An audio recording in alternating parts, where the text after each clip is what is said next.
আসসালামু আলাইকুম। আমি ডক্টর জান্নাতুল ফেরদৌস বলছি। আশা করি সবাই ভালো আছেন, সুস্থ আছেন।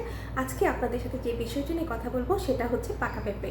গর্ভাবস্থায় কি পাকা পেঁপে খাওয়া যাবে? হ্যাঁ, উত্তরটা হচ্ছে হ্যাঁ, অবশ্যই পাকা পেঁপে খাওয়া যাবে।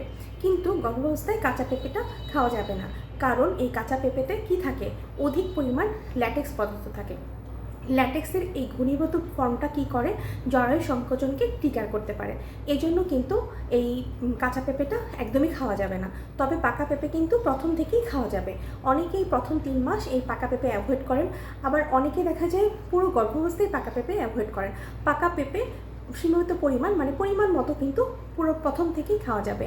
তবে আপনারা অবশ্যই পাকা পেঁপে খাওয়ার সময় খেয়াল রাখবেন এটা যেন পরিপূর্ণভাবে পাকা হয়। এই পাকা পেঁপে পাকা পেঁপে যখন খাবেন তখন যাতে এই পেঁপের বিচি বা নিচের সবুজ অংশ কোনোভাবেই না আসে। আর দেখবেন এটার মধ্যে কোনো ফাঙ্গাস আছে কি না, এরকম হলে কিন্তু খাবেন না। এই পাকা পেঁপের মধ্যে অনেক কিছু থাকে, যেমন ভিটামিন সি এবং ভিটামিন এ সমৃদ্ধ থাকে।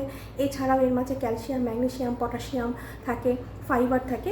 এটা অনেক ভালো একটা উৎস ফাইবারের। কাজেই আপনারা চাইলে কিন্তু গর্ভাবস্থায় প্রথম থেকেই পাকা পেঁপে খেতে পারেন, কিন্তু কাঁচা পেঁপেটা নয়। ওকে, ভালো থাকবেন, সুস্থ থাকবেন, আল্লাহ হাফেজ।